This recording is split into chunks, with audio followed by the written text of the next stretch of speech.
2022 की दूसरी तिमाही में ग्रोथ हुई है बस 5.4%। मतलब अब तक जो हम विकास की टॉफी खाए जा रहे थे अब वो भी नहीं मिलेगी। पर मतलब क्या है, जीडीपी गिर गया तो गिर गया, हमें क्या। कुछ सब्जियों के दाम गिर जाते तो कुछ राहत मिलती। सवाल है क्यों ये जीडीपी गिर रहा है। वहाँ प्रधानमंत्री तो 18-18 घंटे काम कर रहे हैं।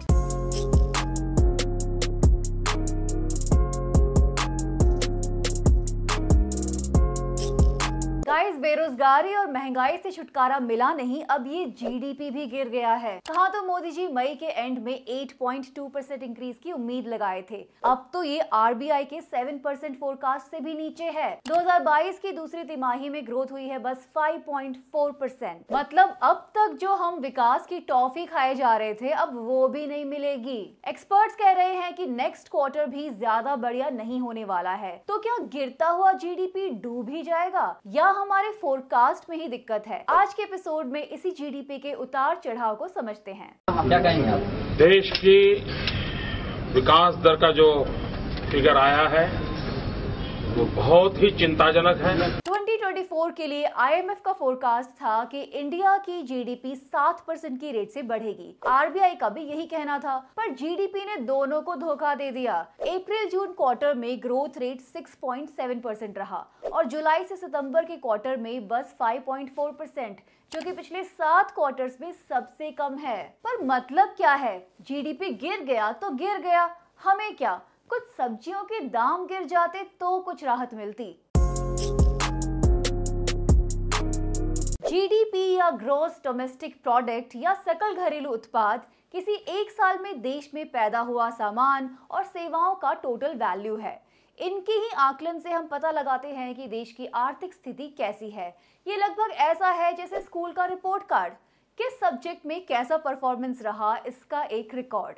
जीडीपी से भी यही पता चलता है कि साल भर में अर्थव्यवस्था कैसी रही, किस सेक्टर ने अच्छा परफॉर्म किया और कहां कमजोरियां हैं। अगर जीडीपी डेटा कमजोर है तो इसका मतलब है कि देश की अर्थव्यवस्था सुस्त चल रही है और पिछले साल के मुकाबले हमारा प्रोडक्शन घट गया है। सेंट्रल स्टैटिस्टिक्स ऑफिस साल में 4 यूनिट टेस्ट की तरह 4 बार हर क्वार्टर में जीडीपी का आंकलन करता है। क्वार्टर के रिजल्ट से ही मिलकर साल का रिजल्ट बनता है। जीडीपी गिरने का मतलब है हम उतना प्रोड्यूस नहीं कर रहे जितनी हमें जरूरत है। अगर आप इकोनॉमिक्स ना भी समझते हो तो ये तो आपको समझ आ ही रहा है कि महंगाई तेजी से बढ़ रही है, नौकरियां गायब हैं और हर चीज के आप दुगने तिगने दाम दिए जा रहे हैं। ये सुस्त होती अर्थव्यवस्था की ही निशानी है। एक तरफ जीडीपी गिर रही है, दूसरी तरफ रुपया लगातार गिरता जा रहा है और इनके डायरेक्ट प्रोपोर्शन में आपकी सेल्फ रिस्पेक्ट गिर रही है। जीने के हालात बद से बदतर होते जा रहे हैं। जीडीपी का डेटा 8 सेक्टर से लिया जाता है।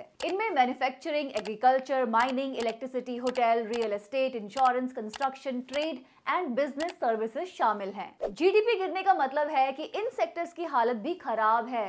मैन्युफैक्चरिंग जो 2010 में जीडीपी में 17% कंट्रीब्यूट कर रहा था, गिरते गिरते 2023 में 13% पर आ गया। पिछले क्वार्टर में ये 7% था और इस क्वार्टर में बस 2.2%। मेक इन इंडिया का क्या हुआ? मेक इन इंडिया वाले मस्जिदों के नीचे खुदाई प्रोजेक्ट में तो नहीं लग गए। माइनिंग और क्वेरिंग की हालत भी खराब रही, सिर्फ 0.1% ग्रोथ। माइनिंग और क्वेरिंग हमारी मैन्युफैक्चरिंग और दूसरे सेक्टर्स को भी रॉ मटेरियल्स प्रोवाइड करते हैं।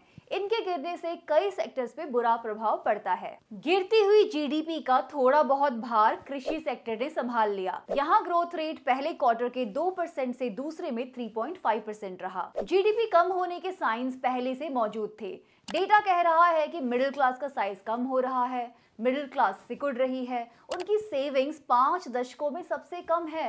हाउसिंग और रेंट क्राइसिस की बात हमने पिछले ही एक एपिसोड में की थी। छोटे घरों की बिक्री कम और लग्जरी घरों की बिक्री ज्यादा है। कार मार्केट और 2 व्हीलर मार्केट को ही ले लीजिए। कार डीलर्स के पास 7 लाख से ज्यादा गाड़ियां खड़ी हैं, पर खरीदने वाले गायब हैं। 2 व्हीलर मार्केट में भी बड़ी उदासी है। अगर आप देखना चाहें तो ये डेटा चिल्ला चिल्ला कर हमारे गिरते जीडीपी की कहानी ही कह रहा है।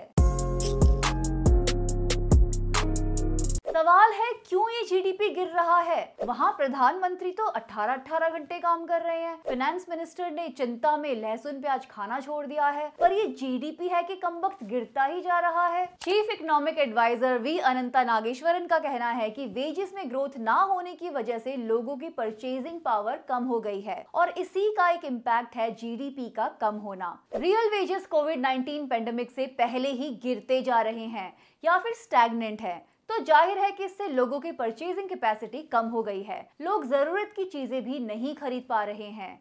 इकोनॉमिक एक्टिविटी कम तो जीडीपी भी कम, मतलब जीडीपी भी हमारे ही भरोसे चलता है। और क्या, you are not consuming enough. ज्यादा खाओ, ज्यादा खरीदो ना, ज्यादा मॉल में जाओ, ज्यादा कॉफी पियो, ज्यादा कार खरीदो। घर है तो बदल लो, नहीं है तो ले लो। थोड़ा इकोनॉमी को धक्का लगाओ ना। ओ या पर आपके पास तो आलू प्याज खरीदने के भी पैसे नहीं है, तो कैसे करेंगे? अनऑर्गेनाइज्ड सेक्टर तो जीडीपी में काउंट भी नहीं होता और यहाँ हालात और भी बुरे हैं। अनऑर्गेनाइज्ड सेक्टर या असंगठित क्षेत्र 90% लोगों को रोजगार देता है और इनकी तनख्वाह इनकी जिंदगी का कोई हिसाब ही नहीं है। इकोनॉमिस्ट अरुण कुमार का कहना है कि जब जीडीपी नेगेटिव दायरे में जाती है तो इसका मतलब है कि असंगठित क्षेत्र का प्रदर्शन संगठित क्षेत्र के मुकाबले और ज्यादा बुरा है। अब सब उम्मीदें लगाए बैठे हैं कि तीसरे क्वार्टर में यानी कि अक्टूबर से दिसंबर के बीच जीडीपी में कुछ सुधार होगा। शादियों और त्योहारों का सीजन है तो लोग ज्यादा खर्चा करेंगे और कर भी रहे हैं। सोना बेचकर, सोना गिरवी रखकर लोन ले रहे हैं, लोन से जुगाड़ कर रहे हैं, लोन के भरोसे शॉपिंग हो रही है। इसी सितंबर में गोल्ड ज्वेलरी पर लोन की संख्या 50% बढ़ गई, जो कि 3 साल में सबसे ज्यादा है। 50,000 से कम सैलरी वाले कितने ही यंग लड़के लड़कियां ईएमआई पर आईफोन खरीद रहे हैं, थाईलैंड और मालदीव घूम के आ रहे हैं, कोल्ड प्ले के कॉन्सर्ट में जा रहे हैं। जिंदगी गुलजार है कि कमरों में रहने वाले हम जिंदगी ना मिलेगी दोबारा के आइडिया में जी रहे हैं। देखिए, 3 बातें हैं जिसको कारण बड़ी चिंता का विषय बनता है। एक, विकास दर का इस प्रकार से नीचे गिरना। दूसरा, रुपया तेजी से कमजोर हो जाना। और तीसरा, इन्फ्लेशन इतनी तेजी से बढ़ना। ये 3 चीजें ऐसी हैं कि जिसके लगता है कि पूरी स्थिति डावाडोल हो चुकी है। मतलब मोदी जी सब जानते हैं। आज के दिन विकास दर पर तो मोदी जी कुछ बोलते ही नहीं हैं। मोदी जी जब पीएम बने थे रुपया डॉलर के मुकाबले 60 था, आज गिर गिर कर 85 तक पहुंचने वाला है। पर मोदी जी से संभल नहीं रहा है। महंगाई पिछले 10 साल से उछल रही है। आलू प्याज लहसुन बेकाबू हो रहे हैं, पर इनका जिक्र आपकी थाली से और मोदी जी की जुबान से गायब है। देखिए, वैसे तो सरकार का काम है कंजम्पशन बढ़ाना, इकोनॉमी को स्टेबल रखना वगैरह, पर वो आपको जीएसटी के आंकड़े दिखाकर शांत करने की कोशिश कर रही है।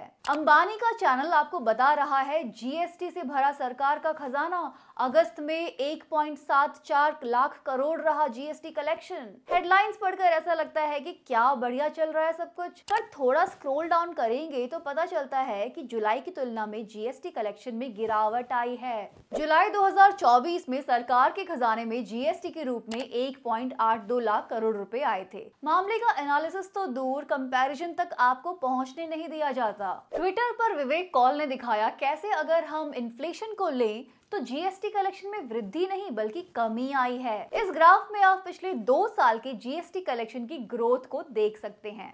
एक्चुअल में जो बड़ा है वो है डायरेक्ट टैक्स कलेक्शन। नवंबर तक कॉर्पोरेट टैक्स से सरकार ने कमाई 5.10 लाख करोड़ और नॉन कॉर्पोरेट टैक्स से 6.62 लाख करोड़। ये नॉन कॉर्पोरेट टैक्स पेयर्स आप ही हैं। मिडिल क्लास ही है जो दोनों ओर से ठगा जाता है, ज्यादा इनकम टैक्स भी देता है और हर चीज खरीदने पर जीएसटी भी देता है। बस 2% पॉपुलेशन पर इतना अत्याचार। इसी बात को भुलाने के लिए अब तक आराम से जीडीपी का गुब्बारा फुलाया जा रहा था, अब ये भी फुस हो गया है। चीफ इकोनॉमिक एडवाइजर को अब भी यही लग रहा है कि 6.5% की ग्रोथ को कोई खतरा नहीं है। आपकी जानकारी के लिए 2019 से अब तक टैक्स कट से कॉर्पोरेट ने 3.14 लाख करोड़ रुपए बचाए। क्या आपको भी कोई टैक्स कट मिला, कोई छूट मिली, जीएसटी में कोई कमी आई? नहीं, अब तो देश और जीडीपी की हालत ऐसी हो चुकी है कि कोई डेटा मैनेजमेंट, बदतर होते आंकड़ों और उनके पीछे छिपी जिंदगियों को बचा नहीं सकता। आगे आगे जीडीपी गिरेगी या उठेगी, इस पर डिपेंड करता है कि हमारे पॉलिसी मेकर्स वाकई में क्या चाहते हैं, लोगों की भलाई या कुछ लोगों की भलाई। ये रिजल्ट्स तो हाफ ईयरली टेस्ट रिजल्ट्स हैं।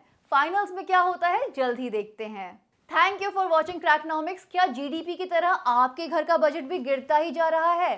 Let us know in the comments. मिलते हैं अगले हफ्ते टू क्रैक मोर इकोनॉमिक्स।